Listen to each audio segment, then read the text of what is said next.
जितने बच्चे 11 मार्च को सामाजिक विज्ञान का पेपर देने वाले हो तो उनके वीडियो सबसे ज्यादा इंपॉर्टेंट है। आज मैं आप लोगों को सामाजिक विज्ञान के वायरल पेपर बताने वाला हूँ। कोड देख सकते हो 824 डीजेट कोड है मेरे प्यारे बच्चों, और यह पेपर आपके एग्जाम में 100% मेरे प्यारे बच्चों दावा है मेरा कि ये पेपर आपके एग्जाम में बनने वाला है 11 मार्च को। और आज ही में 70 नंबर पूरे के पूरे जितने भी विद्यार्थी 11 मार्च को पेपर देने वाले हैं, आज ही में 70 नंबर बिल्कुल पक्का कराऊंगा। पूरा का पूरा सोल्यूशन बताने वाला हूँ। मानचित्र वगैरह जितने भी 10 नंबर का मानचित्र पूछा जाता है वो भी मैं बताने वाला हूँ मेरे प्यारे बच्चों। तो आज इस वीडियो को कंप्लीट देख लेना और 70 में बिल्कुल पक्का कर लो। एडमिट कार्ड लेकर जाना है, सही सही आप लोगों को अनुक्रमांक यहाँ पे डालना है। नेम में यहाँ पे अपना नाम डालना है, लेकिन मैं यहाँ पे सम्राट अकेडमी डाल देता हूँ अपने चैनल का नाम, ठीक है। और यहाँ पे अपना नाम आप लोगों को डालना है मेरे प्यारे बच्चों, ठीक है। यहाँ पे अपना नाम डालना है और सही सही 10 अंकों का अनुक्रमांक यहाँ पे डालना है। और अनुक्रमांक बिल्कुल भी गलत नहीं होना चाहिए आप लोगों का। और मेरे प्यारे बच्चों, इस पेपर को हल करने के लिए आपके पास समय जो है 3 घंटे 15 मिनट का समय दिया जाएगा इस पेपर को हल करने के लिए। गारंटी है कि इस वीडियो को पूरा अगर पूरा देख लोगे मेरे प्यारे बच्चों, तो हमको लगता है कि 2.5 घंटे के अंदर में पूरा का पूरा पेपर हल करके आप चले आओगे, ठीक है। तो 11 मार्च जब एग्जाम में आप बैठोगे तब आपको मालूम चलेगा, ठीक है। पूरा का पूरा सोल्यूशन बता रहा हूँ। यहाँ पे नीचे जब आप बढ़ेंगे तो यहाँ पे सामान्य निर्देश दिया गया है। सामान्य निर्देश पढ़ना बहुत ही ज्यादा जरूरी है। एक बार सामान्य निर्देश पढ़ के मैं आपको बताता हूँ। देखिए, पहला निर्देश यहाँ पे यह है कि प्रारंभ के 15 मिनट परीक्षार्थियों को प्रश्न पत्र पढ़ने के लिए निर्धारित है। 15 मिनट आपको दिया जाएगा इस पेपर को पढ़ने के लिए और 3 घंटे में इस पेपर को आपको सॉल्व करने होंगे। यह है आपका पहला निर्देश। दूसरा निर्देश यह है कि यह प्रश्न पत्र 2 खंडों में विभाजित है। एक तो खंड अ में, दूसरा खंड ब में विभाजित है। 2 खंडों में यह पेपर बना हुआ है, खंड अ और खंड ब में। तीसरा निर्देश है कि खंड अ में 20 अंक के बहुविकल्पीय प्रश्न है जिनके उत्तर OMR उत्तर पत्रक पर देना है। खंड अ में 20 नंबर के बहुविकल्पीय प्रश्न रहेंगे और उनका उत्तर आपको कहाँ पे देना होगा? OMR शीट पे देना होगा। नीले पेन का यूज कर सकते हैं या काले पेन का यूज कर सकते हैं उनको रंगने के लिए। बस पेन आपका जेल वाली पेन नहीं होना चाहिए, ठीक है। इसके बाद देखिए चौथा है, खंड ब में 50 अंकों का है। खंड अ में तो 20 अंक का ऑब्जेक्टिव क्वेश्चन है, खंड ब 50 अंकों का है। इसमें आपको लघु उत्तरीय प्रश्न रहेंगे, ठीक है, 4 नंबर वाले। दीर्घ उत्तरीय प्रश्न रहेंगे 6 नंबर वाले और मानचित्र संबंधित प्रश्न रहेंगे 10 नंबर के, ठीक है। यह है आपका खंड ब। इसके बाद है प्रत्येक प्रश्न के लिए निर्धारित अंक उनके सम्मुख अंकित है। मतलब हर एक प्रश्न के आगे आपको बताया गया होगा कि प्रश्न 1 नंबर का है कि 2 नंबर का है कि 4 नंबर का है कि 6 नंबर का है। जितना भी नंबर का होगा उसके सामने लिखा हुआ मिलेगा। मेरे प्यारे जो पेपर आप लोगों का यहाँ से स्टार्ट है। देखिए, सबसे पहले खंड अ है। खंड अ में वस्तुनिष्ठ प्रश्न और 20 अंक का वस्तुनिष्ठ प्रश्न है, ठीक है, बहुविकल्पीय प्रश्न। देखिए मेरे प्यारे जो पहला प्रश्न क्या कहता है कि यंग इटली सोसाइटी का संस्थापक कौन था? तो यंग इटली जो सोसाइटी का संस्थापक कौन था? पहला गैरीबाल्डी, गैरीबाल्डी नहीं था। दूसरा विस्मार्क, विस्मार्क भी नहीं था, ठीक है। चलिए 2 ऑप्शन पीछे दिए गए हैं उसको देखते हैं। तीसरा है कावूर, ये भी नहीं है। डी वाला है मेजनी, जी बिल्कुल मेजनी जो है बिल्कुल करेक्ट आंसर होगा, क्योंकि यंग इटली सोसाइटी का संस्थापक कौन था? मेजनी था। तो डी वाला ऑप्शन जो है बिल्कुल राइट आंसर हो जाएगा। कौन? मेजनी। अब हम बढ़ेंगे क्वेश्चन नंबर दूसरे की तरफ। क्वेश्चन नंबर दूसरा क्या है कि नेपोलियन का संबंध किस देश से था? 1 नंबर के लिए भी प्रश्न है। देखिए, तो नेपोलियन का संबंध किस देश से था? तो यहाँ पे ऑप्शन से फ्रांस से। किससे था? फ्रांस से। सी वाला ऑप्शन जो है बिल्कुल राइट आंसर होगा, क्योंकि नेपोलियन का संबंध तो फ्रांस से ही था। आगे बढ़ेंगे तीसरे प्रश्न की तरफ। तीसरा प्रश्न तैयार करो कि करो या मरो का नारा किसका था? मेरे पास जो बहुत इंपॉर्टेंट प्रश्न दे दिया। तीसरा वाला भी प्रश्न 1 नंबर के लिए है। तो करो या मरो का नारा तो सबको मालूम होगा भाई कि कौन? मेरे महात्मा गांधी जी। कौन? महात्मा गांधी जी। डी वाला ऑप्शन जो है बिल्कुल राइट आंसर हो जाएगा। करो या मरो का नारा किसने दिया था? महात्मा गांधी ने, भूलिएगा मत। क्वेश्चन नंबर 4 देखिए क्या है कि सविनय अवज्ञा आंदोलन कब चलाया गया? 1 नंबर के लिए भी प्रश्न है। तो सविनय अवज्ञा आंदोलन कब चलाया गया था? यहाँ पे 4 ऑप्शन दिए गए हैं। किस सन में सविनय अवज्ञा आंदोलन चलाया गया था? तो सन 1930 ईस्वी में। कब? 1930 ईस्वी में। सी वाला ऑप्शन जो है बिल्कुल राइट आंसर हो जाएगा। सविनय अवज्ञा आंदोलन कब चला गया? 1930 में। आगे बढ़ेंगे प्रश्न नंबर 5। देखिए क्या है, 1929 में आर्थिक महामंदी का मुख्य कारण क्या था? 1 नंबर के लिए प्रश्न है। तो 1929 में जो आर्थिक महामंदी आई थी उसका मेन रीजन क्या था? मुख्य कारण उसका क्या था मेरे प्यारे बच्चों? तो उसका मुख्य कारण यह था कि कृषि क्षेत्र में अधिक उत्पादन।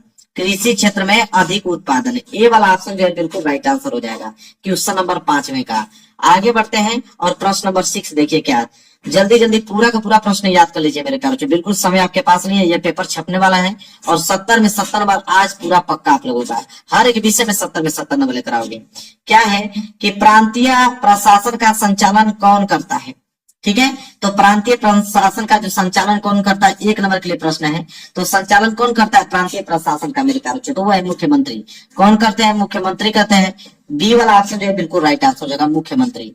ठीक है, आगे बढ़ते हैं। प्रश्न नंबर 7 में देखिए क्या है कि निम्नलिखित में से एक मिट्टी का प्रकार नहीं है, एक नंबर के लिए प्रश्न है। चलिए ऑप्शन इधर दिया गया है, देखते हैं कौन मिट्टी का प्रकार नहीं है। ठीक है, तो देखिए यहाँ पे 4 ऑप्शन दिया है। काली मिट्टी तो होती है, सबको मालूम है। पीली मिट्टी भी होती है, लेटराइट मिट्टी भी होता है। सीमेंट जो है मिट्टी का प्रकार नहीं है, तो सीमेंट मतलब डी वाला ऑप्शन जो है बिल्कुल राइट आंसर हो जाएगा, क्योंकि सीमेंट जो मिट्टी का प्रकार नहीं होता है।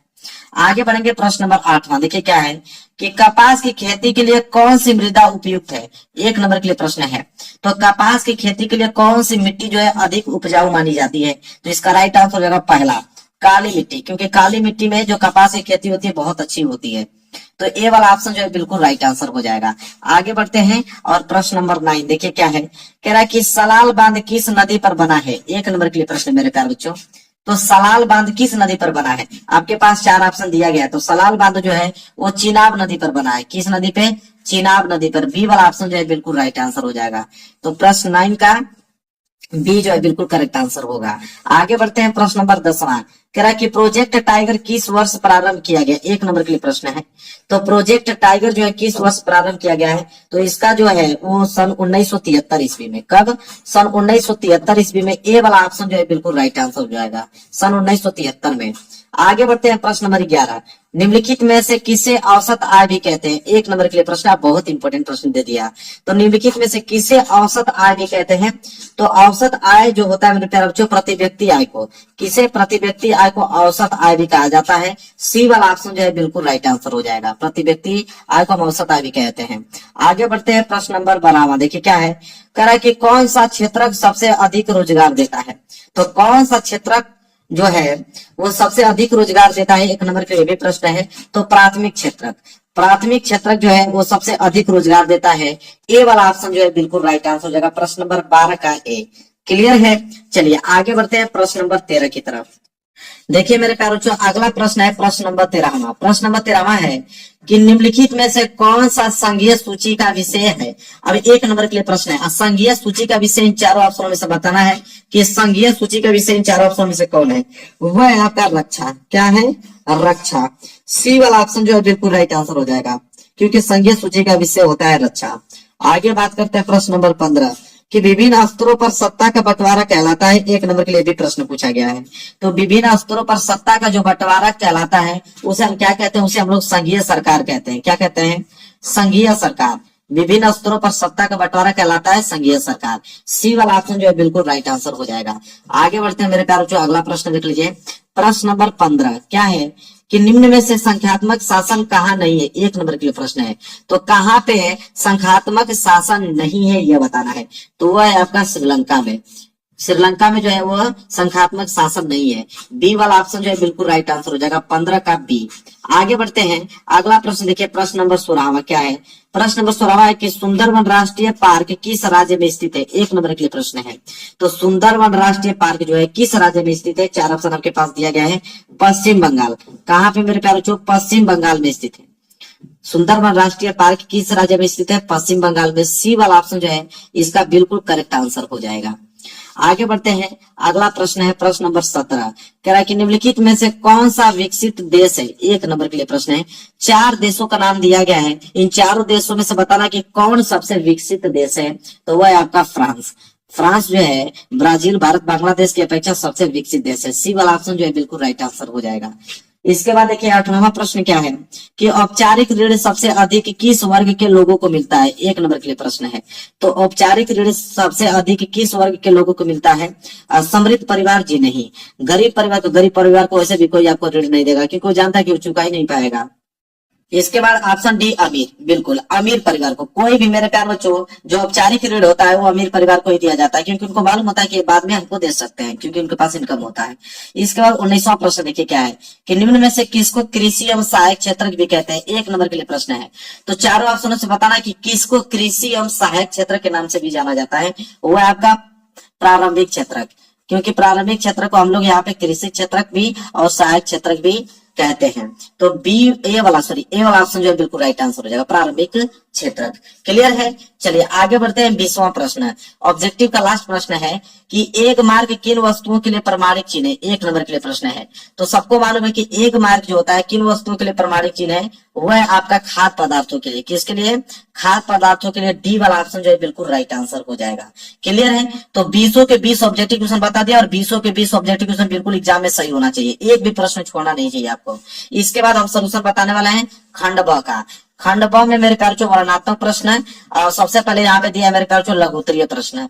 लघुत्तरीय प्रश्न मेरे प्यार देखिए जो खंड ब है वो 50 अंकों का है। खंड ब जो मेरे प्यार 50 अंकों का है। और पहला प्रश्न देखिए क्या है। तो पहला प्रश्न वेरी वेरी मोस्ट इंपोर्टेंट पहला प्रश्न है। देखिए पहला वाला है कि यूरोप के राष्ट्रवाद के विकास में संस्कृति का क्या योगदान था। 4 नंबर के लिए प्रश्न है। अगर ये प्रश्न नहीं कर पाओगे तो अथवा करके एक प्रश्न और दिया गया है मेरे प्यारे बच्चों। क्या है वो कि खिलाफत आंदोलन क्यों शुरू हुआ। ठीक है।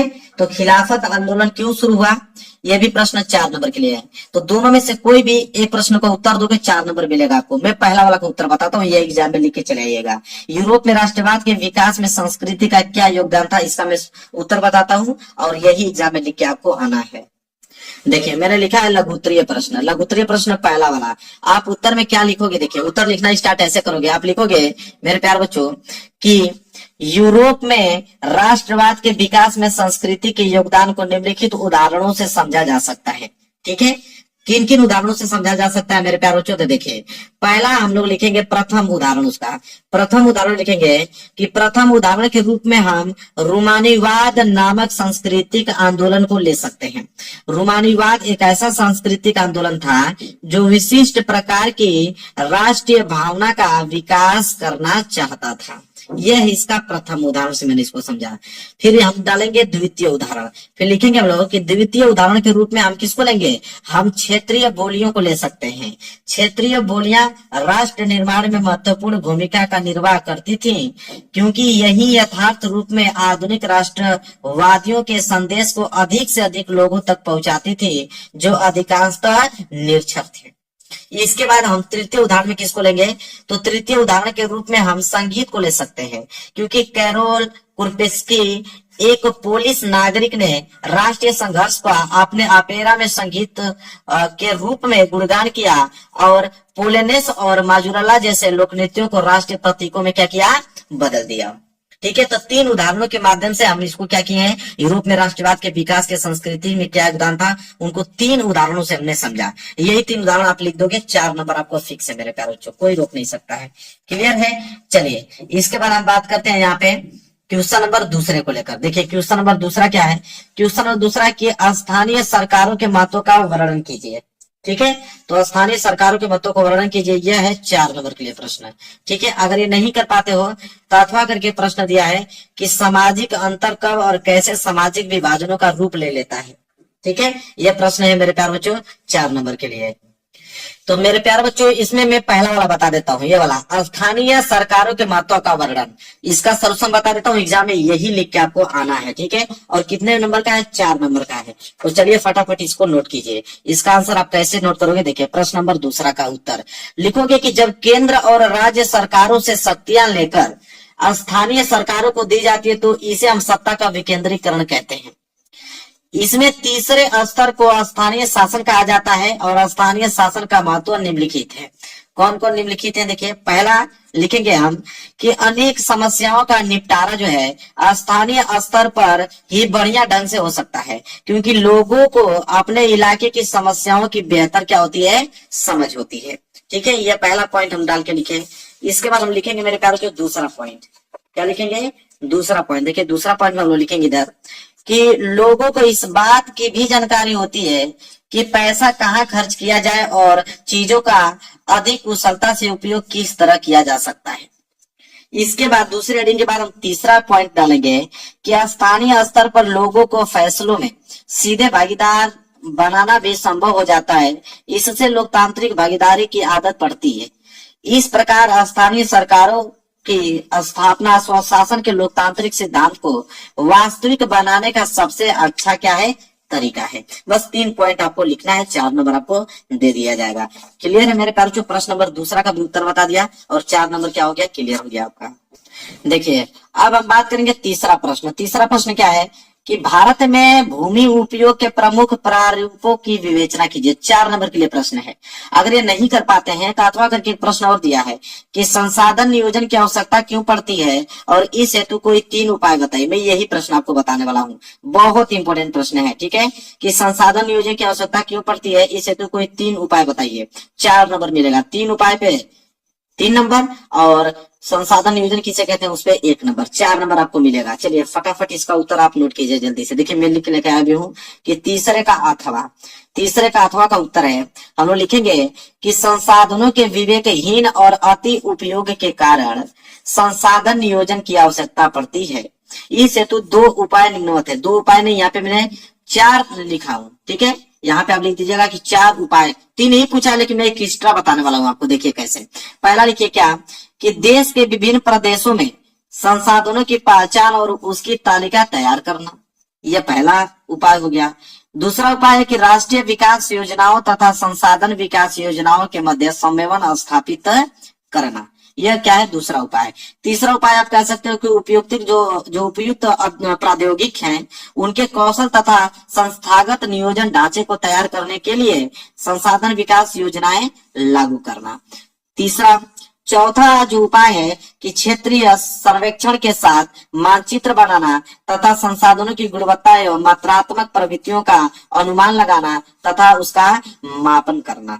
तो 4 मैंने उपाय बता दिया, 3 ही उपाय पूछा था, उसे 3 ही लिखिएगा। मैं तो 4 एक्स्ट्रा बता दिया कि एक भूल भी जाओगे तो उसको याद रहेगा तो लिख दोगे, ठीक है, क्लियर है। चलिए आगे बात करते हैं मेरे प्यारे बच्चों। अगला प्रश्न, प्रश्न नंबर 4।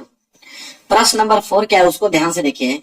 प्रश्न नंबर 4 है मेरे प्यारे बच्चों कि कोपरा पर संक्षिप्त टिप्पणी लिखिए। 4 नंबर के लिए है। अगर ये नहीं कर पाते हो तो अथवा करके दिया है कि वैश्वीकरण से आप क्या समझते हैं, अपने शब्दों में लिखिए 4 नंबर। तो मैं आपको ये बताऊंगा, बहुत इंपॉर्टेंट है। वैश्वीकरण से आप क्या समझते हैं, अपने शब्दों में लिखिए, 4 नंबर मिलेगा। चलिए इसका उत्तर लिखिए मेरे प्यारे बच्चों। तो इसका उत्तर लिखेंगे कि देखिए उत्तर में लिखेंगे कि वैश्वीकरण का अर्थ एक ऐसी व्यवस्था से है, ठीक है, वैश्वीकरण का अर्थ एक ऐसी व्यवस्था से है जिसमें किसी भी देश की अर्थव्यवस्था को विश्व की अन्य अर्थव्यवस्थाओं से विदेशी व्यापार एवं विदेशी निवेश द्वारा जोड़ा जाता है।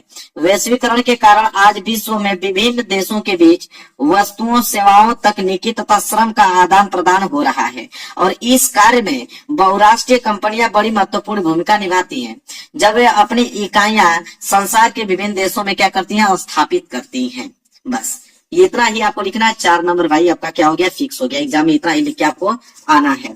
अब हम पढ़ेंगे दीर्घोत्तरीय प्रश्न की तरफ। देखिए अब यहाँ से स्टार्ट होता है दीर्घोत्तरीय प्रश्न। अब दीर्घोत्तरीय प्रश्न मतलब 5वां प्रश्न। 5वां प्रश्न क्या है कि महामंदी का क्या आशय है और इसके मुख्य 2 कारण बताइए और इसके 2 प्रभाव भी आपको क्या करना, लिखना है, ठीक है। आपको मिलेंगे 6 नंबर। अगर ये नहीं कर पाते हैं तो अथवा करके एक ऑप्शन और दिया है कि प्रथम विश्व युद्ध के विश्व पर पड़ने वाले प्रभाव को वर्णन कीजिए। 6 नंबर इसमें मिलेगा आप लोगों को, ठीक है। तो हम लोग मेरे प्यारे बच्चों हम लोग देखेंगे इसमें, तो हम लोग देखेंगे कि महामंदी का क्या है और इसके मुख्य 2 कारण बताए, उसके 2 प्रभाव भी लिखिए, ठीक है। 6 नंबर आपको मिलेगा। चलिए इसका उत्तर हम लोग देखें। तो चलिए हम लोग उत्तर देखेंगे कि महामंदी का क्या है और इसके मुख्य 2 कारण बताए और इसके 2 प्रभाव भी लिखिए। इसका हम लोग उत्तर देखने वाले हैं। तो देखिए मैं लिख के लेके आया हूँ दीर्घोत्तरीय प्रश्न और 5वें का उत्तर लिखेंगे हम लोग कि 1929 की महामंदी का प्रभाव जो है भारत पर भी पड़ा। महामंदी ने भारत व्यापार को फौरन प्रभावित किया। 1928 से लेकर 1934 के बीच देश के आयात निर्यात घटकर लगभग आधे रह गए थे। 1928 से लेकर 1934 के बीच भारत में गेहूं की जो कीमत थी वो 50% क्या हो गई, गिर गई। लिखेंगे आगे कि शहरी निवासियों के मुकाबले किसानों और काश्तकारों को ज्यादा नुकसान हुआ। यद्यपि कृषि उत्पादों की कीमत जो है वो तेजी से नीचे गिरने लगी, लेकिन सरकार ने लगान वसूली में छूट देने से क्या किया, बिल्कुल इनकार कर दिया। सबसे बुरी मार उन काश्तकारों पर पड़ा जो विश्व बाजार के लिए उपज पैदा करते थे। टाट का निर्यात मतलब नमक का निर्यात बंद होने से कच्चे पटसन की कीमतें में 60% से ज्यादा गिरावट आ गई। मंदी के इन्हीं सालों में भारत कीमती धातुओं खास तौर से सोने का निर्यात करने लगा। 1931 में मंदी अपने चरम पर थी और ग्रामीण भारत असंतोष व उथल पुथल के दौर से गुजर रहा था। यह मंदी शहरी भारत के लिए अधिक दुखदायी नहीं रही कीमतें गिरते जाने के बावजूद शहरों में रहने वाले ऐसे लोगों की हालात ठीक रही जिनकी आय निश्चित थी। जो लोग नौकरी करते थे, जिनकी इनकम फिक्स थी, उनकी हालात जो था बिल्कुल ठीक था। इतना ही आपको लिखना है। 6 नंबर आपको भाई मिल गया। ठीक है, क्लियर है। चलिए आगे देखते हैं प्रश्न नंबर 6। प्रश्न नंबर 6 है कि संघवाद क्या है? भारत की संख्यात्मक शासन व्यवस्था की प्रमुख विशेषताओं का वर्णन कीजिए। और 6 नंबर आपको मिलेगा।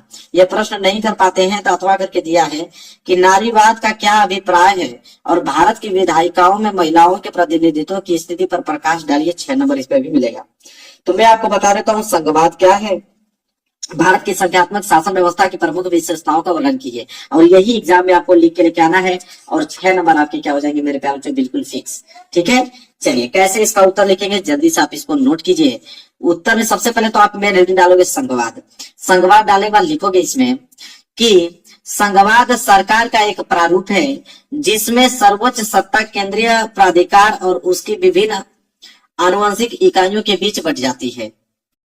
ठीक है, फिर डालोगे अगली हेडिंग संघवाद की प्रमुख विशेषताएं। लिखोगे संघवाद की प्रमुख विशेषताएं निम्नलिखित है। कौन कौन सी विशेषताएं?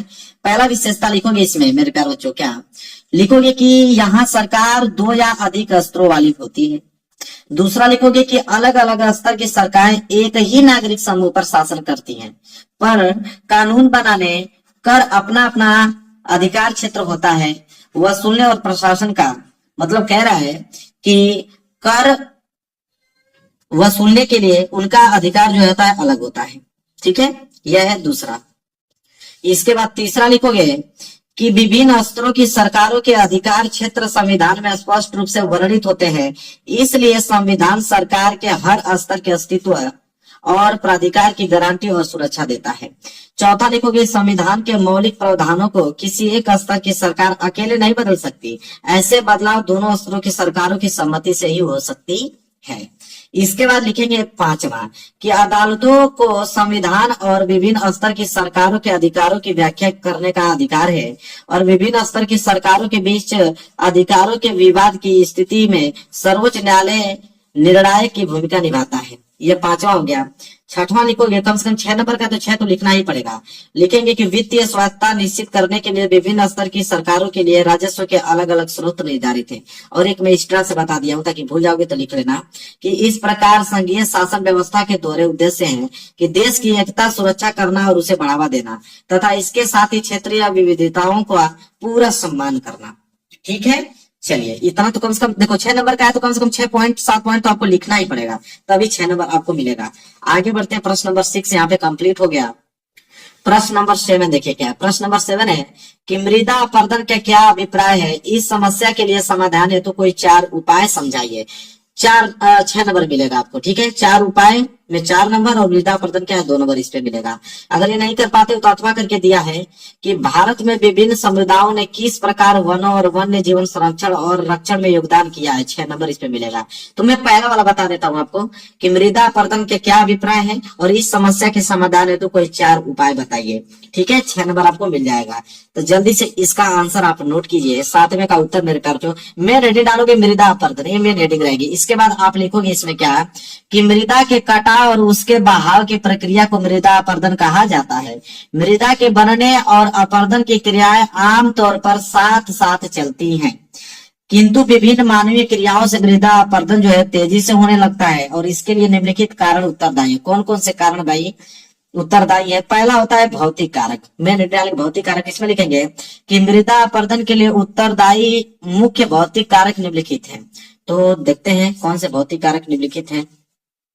तो पहला जो भौतिक कारक है वो है ढाल वाली भूमि पर अपरदन समतल भूमि की अपेक्षा क्या होता है? ज्यादा होता है। ये बात तो क्लियर भाई, समतल भूमि की अपेक्षा ढाल वाली भूमि पर अपरदन जो होता है वो ज्यादा होगा। और दूसरा है कि तीव्र और मूसलाधार वर्षा से मृदा अपरदन होता है। जब बारिश तेज होती है तो मृदा अपरदन और तेजी से होता है। यह क्या करता है कि मृदा की ऊपरी परत को अपने साथ बहा। ठीक है, इसके बाद तीसरा जो है वो है कि पवनें जब आंधी का रूप ले लेती हैं तो बहुत बड़ी मात्रा में मृदा उड़ाकर ले जाती हैं और शुष्क मरुस्थलीय प्रदेशों में मृदा अपरदन का यह एक बड़ा जो है वो कारक है। ठीक है, इसके बाद भौतिक कारक तो हो गया। दूसरा हेडिंग डालेंगे मानवीय कारक। मानवीय कारक क्या है कि निम्नलिखित कुछ मानवीय कारकों को मृदा अपरदन के लिए उत्तरदायी माना जाता है। तो कौन कौन से मानवीय कारक हैं उनको देख लेते हैं थोड़ा। तो पहला लिखेंगे कि पशुओं द्वारा अत्यधिक चराई से भूमि पर वनस्पति का आवरण समाप्त हो जाता है और इस स्थिति में जो होता है मृदा पर जल और वायु का प्रभाव तीव्र होता है। इसके बाद दूसरा लिखेंगे कि वृक्ष की जड़ें मृदा की रक्षा करती हैं। वनों के कटाव से मृदा अपरदन में तेजी आ गई है क्योंकि पानी और पौने के बहाव को वृक्ष कम कर सकते हैं। इसके बाद हम लोग तीसरा लिखेंगे कि कृषि के गलत तरीकों से मृदा अपरदन होता है। गलत ढंग से हल चलाने, जैसे ढाल पर ऊपर से नीचे की ओर हल चलाने से वाहिकाएं बन जाती हैं जिसके अंदर से बहता पानी जो है आसानी से मृदा का कटाव करता है। और चौथा लास्ट लिखेंगे कि खनिज पदार्थ निकालने के लिए खनन कार्य से भी मृदा अपरदन होता है। बहुत इंपॉर्टेंट टॉपिक था मृदा अपरदन, डिटेल में मैंने बताया है। इतना अगर लिख दोगे ना तो एग्जामिनर आपको 6 में 6 नंबर पूरा का पूरा देगा। इसके बाद 8वें प्रश्न देखेंगे। 8वां प्रश्न है कि विकसित देशों की किन्हीं 3 प्रमुख विशेषताओं का वर्णन कीजिए। 6 नंबर के लिए प्रश्न है मेरे प्यारे बच्चों, ठीक है। इसके बाद है, अगर नहीं कर पाओगे तो अथवा करके दिया है कि संगठित और असंगठित क्षेत्रों की रोजगार परिस्थितियों की तुलना कीजिए। 6 नंबर, ठीक है। तो हम लोग देखेंगे पहला वाला कि विकसित देशों के किन्हीं 3 प्रमुख विशेषताओं का वर्णन, और 6 नंबर आपके क्या हो जाएंगे मेरे प्यारे बच्चों, क्लियर हो जाएंगे। तो चलिए जल्दी से आप इसको नोट कीजिए, 6 नंबर आपका पक्का हो जाएगा। क्या है, देखिए 8वें का उत्तर कि जिन देशों ने प्राकृतिक संसाधनों तथा तकनीकी ज्ञान के बल पर पर्याप्त आर्थिक विकास कर लिया वे जो है विकसित देश कहलाते हैं। तो विकसित देश किसे कहते हैं यहाँ पे लिख लीजिएगा। इसके बाद आइए हम लोग लिखेंगे उदाहरण तौर पे लिखेंगे ब्रिटेन, संयुक्त राज्य अमेरिका, जापान व जर्मनी विकसित देशों के 3 प्रमुख विशेषताएं निम्नलिखित हैं। तो हम लोग अब 3 विशेषताएं देखेंगे, लिखना ही पड़ेगा क्योंकि बोला है उसमें 3 विशेषताएं, 3 ही विशेषताएं में 6 नंबर देगा, तो बड़ा बड़ा तो होना ही चाहिए। पहला विशेषता क्या देखिए, कह रहा है कि उन्नत विज्ञान तथा तकनीकी द्वारा प्राकृतिक संसाधनों का उपयोग, यह जो है हेडिंग है। इसमें लिखेंगे हम लोग कि प्राकृतिक संसाधन किसी भी देश के आर्थिक विकास की आधारशिला होते हैं। पर्याप्त प्राकृतिक संसाधन देश के आर्थिक विकास की कुंजी है। विकसित देश उन्नत विज्ञान तथा तकनीकी द्वारा प्राकृतिक संसाधनों का उपयोग करके आर्थिक विकास के लक्ष्य को प्राप्त करने में सफल होते हैं। और जापान तथा इंग्लैंड ने बड़ी मात्रा में कच्चे माल का आयात करके मात्र विज्ञान एवं उन्नत तकनीकी के समुचित उपयोग करके तीव्रता से क्या किया है, विकास किया है। यह है पहला विशेषता। इसके बाद दूसरा विशेषता हम लोग लिखेंगे मेरे प्यारे बच्चों। दूसरा विशेषता में आप हेडिंग डालेंगे वृहत स्तर पर औद्योगिकीकरण। इसमें लिखेंगे कि सभी विकसित देशों ने आर्थिक स्तर को प्राप्त करने की दृष्टि से बड़े पैमाने के उद्योगों की स्थापना वृहत स्तर पर कर ली है। ब्रिटेन, संयुक्त राज्य अमेरिका, जापान, जर्मनी आदि प्रदेशों ने औद्योगिकरण की ओर विशेष ध्यान दिया है। इन देशों में लोहा इस्पात उद्योग, रसायन उद्योग, इंजीनियरिंग उद्योग, मोटर गाड़ी निर्माण उद्योग, पोत व वायुयान निर्माण उद्योग आदि का तीव्र गति से क्या हुआ है, विकास हुआ है। इसके बाद तीसरा लिखेंगे लास्ट कि अत्यधिक विकसित यातायात एवं संचार व्यवस्था, ये हेडिंग है। इसमें लिखेंगे कि विकसित देशों में यातायात एवं संचार व्यवस्था का विकास उच्च स्तर पर कर लिया गया है। इन देशों में सड़क तथा वृहत रेल पथों का जाल बिछा है।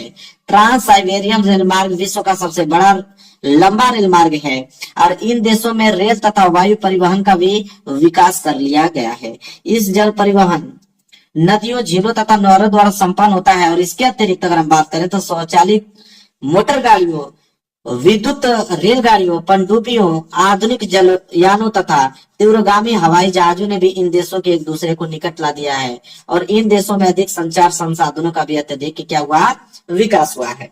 तो 3 हमने विशेषता पूरा डिटेल में आपको बता दिया। क्लियर है। चलिए अब स्टार्ट हो गया मानचित्र संबंधित प्रश्न। देखिए निर्देश में बोला है कि प्रश्न संख्या 9 का है तथा 9 का भी मानचित्र संबंधित प्रश्न है, ठीक है।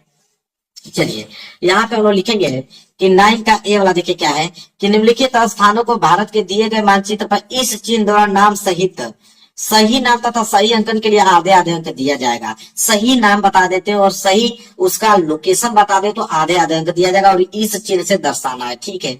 चलिए पहला देखते हैं क्या है कि वह स्थान जहाँ अंग्रेजों ने अपनी पहली राजधानी बनाई, ठीक है। तो मेरे प्यार बच्चों वह स्थान जहां अंग्रेजों ने पहली राजधानी बनाई तो वह बनाया कलकत्ता में। कहाँ बनाया मेरे प्यार बच्चों, कलकत्ता में बनाया। अब आपको क्या करना है, सही लोकेशन पे इसका नाम दर्शाना है। कलकत्ता है कहाँ, देखिए तो मेरे प्यारे बच्चों कलकत्ता, ये वाला लोकेशन आप देख रहे हो, यहाँ से एरो का चेन खींचकर मैंने 9 का ए कलकत्ता लिखा है, ऐसे आपको लिखना है 9 का ए कलकत्ता। ये हो गया पहला आंसर आपका कंप्लीट मेरे प्यारे बच्चों, कोई दिक्कत नहीं, ऐसे ही करना है। दूसरा है वह स्थान जहाँ चौरी चौरा कांड हुआ। तो चौरी चौरा कांड तो गोरखपुर में हुआ मेरे प्यारे बच्चों। कहाँ पे हुआ मेरे प्यारे बच्चों? गोरखपुर में चौरी चौरा कांड हुआ। अब गोरखपुर को हम लोग देखेंगे लोकेशन पे, तो देखिए यह है आपका गोरखपुर, ठीक है, यह है आपका यूपी, यह है मेरे पास, ये वाला क्षेत्र यूपी है। कभी कभी बड़ा वाला लोकेशन में इसे यूपी दर्शाया गया है, तो आप लिख सकते हो, कोई दिक्कत नहीं है। यूपी एरो का चिन्ह देके 9 का दूसरा गोरखपुर लिख दोगे, कोई दिक्कत नहीं होना चाहिए। इसके बाद तीसरा वह स्थान जहाँ प्रसिद्ध स्वर्ण मंदिर स्थित है। तो भाई कहाँ पे? अमृतसर में ना, अमृतसर में स्वर्ण मंदिर स्थित है, अमृतसर में। अब अमृतसर लोकेशन में क्या है यह दर्शाना है, तो आइए देखते हैं। यह वाला लोकेशन देख रहे हो, तो एरो घिस के अमृतसर लिख दीजिएगा, 9 का तीसरा अमृतसर, ऐसे करके आपको लिखना है। इसके बाद चौथा है कि वह स्थान जहाँ आनंद भवन स्थित है। भाई कहाँ पे? इलाहाबाद में। और कहाँ पे मेरे प्यारे बच्चों? इलाहाबाद में आनंद भवन क्या है? स्थित है। अब इलाहाबाद देखेंगे तो इलाहाबाद देख लीजिए, यूपी में ही पड़ेगा ना, ठीक है, उत्तर प्रदेश में। देखिए यह है आपका इलाहाबाद, 9 का चौथा इलाहाबाद। मैंने कहा ना कि किसी लोकेशन में, किसी मानचित्र में या इसको यूपी माना है, तो आप कंफ्यूज मत होइएगा, ठीक है, आप लिख सकते हो, कोई दिक्कत नहीं। 9 का 4 इलाहाबाद, ठीक है। इसके बाद चलिए पांचवा प्रश्न देखते हैं। देखिए पांचवा प्रश्न है कि वह स्थान जहाँ भारतीय राष्ट्रीय कांग्रेस का प्रथम अधिवेशन हुआ। तो भारतीय राष्ट्रीय कांग्रेस का प्रथम जो अधिवेशन हुआ मेरे प्यारे, जो मुंबई में हुआ। कहाँ पे? यहाँ पे मैं लिख देता हूँ, मुंबई में हुआ। अब मुंबई को लोकेशन पे हम लोग देखेंगे कि मुंबई का लोकेशन कहाँ है, चलिए देखते हैं। तो देखिए ये वाला कॉर्नर, ये वाला देखिए, ये वाला जो है मुंबई है, 9 का 5, ठीक है, 9 का V5 मुंबई, क्लियर है। चलिए अब हम 9 का बी देखेंगे कि दिए गए भारत के मानचित्र पर निम्नलिखित को दर्शाना है, ठीक है। देखते हैं, पहला है कि नागार्जुन सागर बांध इस चिन्ह द्वारा नाम सहित दर्शाइए। तो नागार्जुन सागर बांध कहाँ पे है? चिन्ह द्वारा नाम सहित दर्शाना है, ठीक है, कोई नहीं, सिंपल है। तो देखिए ये जो है मेरे पास, ये वाला लोकेशन जो है नागार्जुन सागर बांध है। तो यहाँ पे इस तरह करके आओ, देखो इस चिन्ह से दर्शाना था ना, तो ये वाला चिन्ह हमने बना रखा है और नागार्जुन सागर बांध लिख रखा है, क्लियर है, मिल गया आपको नंबर। चलिए इसके बाद दूसरा है, बॉक्साइट उत्पादक क्षेत्र को इस चिन्ह द्वारा नाम सहित, तो इस चिन्ह द्वारा प्लस प्लस दिया है, इस चिन्ह द्वारा बॉक्साइट उत्पादक का एक क्षेत्र बताना है। तो देखिए पश्चिम बंगाल में, ठीक है, कहाँ पे है? पश्चिम बंगाल में। तो यहाँ पे देखिए प्लस प्लस का चिन्ह मैंने बना रखा है, एरो का चिन्ह देखे मेरे प्यारे बच्चों, यहाँ पे पश्चिम बंगाल, सॉरी कह रहा हूँ मेरे प्यारे बच्चों, पश्चिम बंगाल में उड़ीसा में, ठीक है। तो ये देखो प्लस प्लस यहाँ पे ऐसे चिन्ह धागा कि यहाँ पे मैं लिखा हूँ, देखो उड़ीसा, ठीक है, उड़ीसा में। तो यहाँ पे हो गया ना बॉक्साइट उत्पादक का एक क्षेत्र उड़ीसा में। इसके बाद मेरे प्यारे बच्चों लिखेंगे कि दक्षिण भारत के प्रमुख नदी को इस चिन्ह नाम सहित बताइए। तो दक्षिण भारत की कोई एक नदी लिख लीजिए, जैसे यहाँ पे गोदावरी है, तो यहाँ मैंने इस चिन्ह से यहाँ पे लिखा है गोदावरी नदी, क्लियर है ना। चलिए कह रहा है भारत के किसी एक जूट उत्पादक राज्य का नाम से, तो जूट उत्पादक राज्य पश्चिम बंगाल में एक जूट उत्पादक राज्य है। तो यहाँ पे देखिए मैंने यहाँ पे लिख रखा है, ये वाला चिन्ह बना रखा है यहाँ पे, और यहाँ पे लिखा है पश्चिम बंगाल, ठीक है। चलिए आगे देखते हैं क्या है। इसके बाद कपास उत्पादक का एक क्षेत्र इस चिन्ह द्वारा नाम से बताइए। तो कपास उत्पादक का क्षेत्र मैंने गुजरात में लिखा है, तो देखिए गुजरात है, तो यहाँ पे इस चिन्ह से गुजरात लिख दिया। अब मेरे प्यारे बच्चों मानचित्र भी समाप्त हो गया, क्योंकि नीचे दृष्टिबाधित परीक्षार्थियों के लिए है मानचित्र, जो आंखों से कमजोर है उनके लिए मानचित्र दिया गया है। तो हम लोग तो आंखों से ठीक है, पूरा का पूरा हमने मानचित्र कर दिया। अब मेरे प्यारे बच्चों ये पेपर हो गया बिल्कुल समाप्त। 11 मार्च को ये पेपर आने वाला है, पूरा का पूरा तैयार कर लो। 70 में 70 नंबर बिल्कुल हर एक सब्जेक्ट में आप लोगों का आएगा, टेंशन लेने की जरूरत नहीं, बस पूरा का पूरा तैयार कर लो। तो मेरे प्यारे बच्चों वीडियो को लाइक कर देना, चैनल पर ना हो तो चैनल को जरूर सब्सक्राइब कर लेना। मिलेंगे एक प्यारे से नेक्स्ट वीडियो में, तब तक के लिए धन्यवाद।